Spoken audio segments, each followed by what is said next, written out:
1694. Bloomsbury Square, London. A Scottish gambler named John Law fights a duel over a woman. He wins. His opponent is dead. Law gets arrested, tried, and sentenced to hang.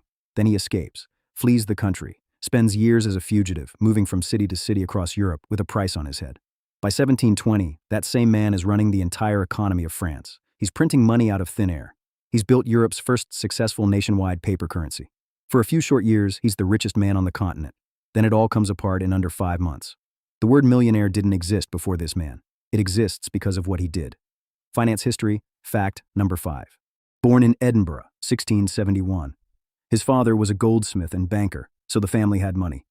Law grew up clever, charming, and a little obsessed with numbers in a way that made other people uneasy. He spent his nights in gambling houses. But not gambling the way most people gambled. He was doing something almost nobody else thought to do, actually calculating the odds, tracking cards, working out probability in his head while everyone else around the table was just hoping. He understood probability in a way very few people of his time did. But here's the thing he understood that mattered even more. Money itself was just an idea, something people agreed to believe in together. Nothing magical about gold and silver. They were just the version of the idea everyone had settled on. In 1705, he wrote a paper arguing Scotland should drop gold and silver coins entirely, replace them with paper money backed by land instead.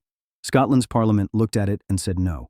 Nobody was ready to hear that money could be anything other than metal you could hold in your hand and bite to check it was real. Law would have to leave Scotland and wait 15 years before anyone actually let him try. France in 1715 was broke. Louis XIV had spent decades funding wars he couldn't really afford. The crown owed close to 3 billion livres. Tax collection was a mess, corrupt regional contractors skimming money off the top before it ever reached Paris. The new regent, Philippe, Duke of Orleans, was ruling on behalf of the 5-year-old Louis XV, and he inherited a country one bad harvest away from total collapse. Law showed up right when Orleans needed exactly the kind of confidence Law had. "I can fix this," Law told him. "Just give me a bank." Orleans gave him one. 1716. Law opens the Banque Générale, a private bank, but with one unusual power. It can print paper banknotes that are convertible to gold whenever someone wants. People are skeptical at first. Paper money is a foreign idea in France. But Law makes one decision that wins people over fast. He guarantees his banknotes will always hold their value, while the French crown keeps quietly devaluing its actual coins behind the scenes to manage its own debt. So people start trusting Law's paper money more than the king's own coins, which shouldn't be possible. It happens anyway. 1717. Law isn't done. He sets up the Mississippi Company and gets something extraordinary, a 25-year monopoly on trade and development across the entire Louisiana territory. The whole Mississippi River Valley, claimed by France decades earlier and barely touched since. Law starts selling shares. He's not just selling stock, he's selling a story. Louisiana, according to Law's marketing, is overflowing with gold, silver, and endless fertile land just waiting to be settled. Wildly exaggerated, almost impossible to verify from a desk in Paris. Nobody checks. By 1719, the company has absorbed France's other colonial trading businesses: tobacco, China trade, trade across the East Indies, Africa, including the slave trade. The whole thing becomes the Compagnie des Indes and controls almost all of France's foreign commerce under one name.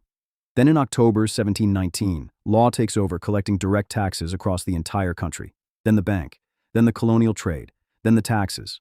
One man, one company. The entire financial machinery of the most powerful country in Europe, running through his hands.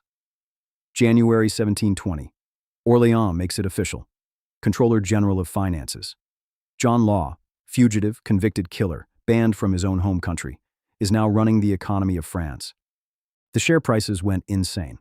Early 1719, Mississippi Company stock is trading around 500 livres. By December 1719, it hits 10,000, a 20-fold jump in less than a year. People pour into Paris from across Europe. The Rue Quincampoix, the narrow street where the shares actually traded hands, gets so crowded that soldiers have to patrol it at night just to keep order.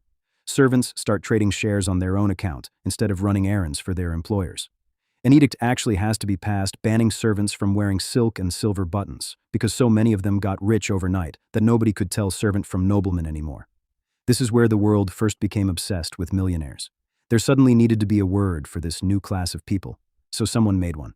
Here's the part nobody fully understood at the time, including Law himself. To keep share prices climbing, he had to keep confidence high. So whenever demand softened even slightly, his bank printed more banknotes and used them to buy back Mississippi shares at a premium, artificially holding the price up. More banknotes meant more money chasing the same amount of goods. Prices for everyday items in Paris nearly doubled within a year. People started noticing their paper money bought less every single month. Some quietly started swapping their banknotes back for gold and silver and smuggling it out of the country before things got worse. Law saw it happening and made it worse himself. He passed edicts restricting how much gold and silver any one person could own, banned carrying large amounts of coin. At one point, made it illegal to hold more than a small handful of gold coins at all, forcing the whole country to rely on his paper money, whether they trusted it or not. It didn't stop the bleeding. It just made everyone more afraid. Prices were rising at an extraordinary pace. As confidence evaporated, France got hit by a second disaster. In May 1720, plague reached Marseille, disrupting trade and deepening an economy that was already starting to unravel on its own. February 1720. The trading office for Mississippi shares closes. Law reopens it. Promises to defend the share price at 9,000 livres, no matter what it costs. By May 1720, there are 2 billion livres worth of banknotes circulating in France. That's roughly double the entire amount of actual gold and silver coin that existed in the whole country. The paper had completely outgrown the metal that was supposed to sit behind it. By December 1720, Mississippi shares, which had peaked near 10,000 livres, had crashed to 1,000, right back where they started. Everything Law had built, gone in under 5 months. He was the obvious person to blame. Orléans dismissed him. He fled France in December 1720, right around the same time his shares had fully collapsed. He spent the rest of his life drifting between Brussels, Copenhagen, Rome, Venice, gambling just to get by. The man who'd briefly been the richest individual in Europe died in Venice in 1729, more or less penniless, in rented rooms. He's buried in a small church there, the grave barely marked. What happened on the Rue Quincampoix in 1720 isn't just ancient history. Print money faster than the economy can absorb it, and confidence can eventually break. Let one person control too much of a financial system with no check on the decision. It breaks. Let the paper outgrow the value behind it. It breaks. Those same questions came back 2 centuries later. In the United States, on a scale that made France in 1720 look small. Banks collapsed overnight. A quarter of working Americans lost their jobs. Families went to bed early to save the calories of moving. People danced for 5 months straight just to be fed. The Great Depression was the next time the world learned this lesson the hard way. Finance history. Fact number 5. I'll see you there.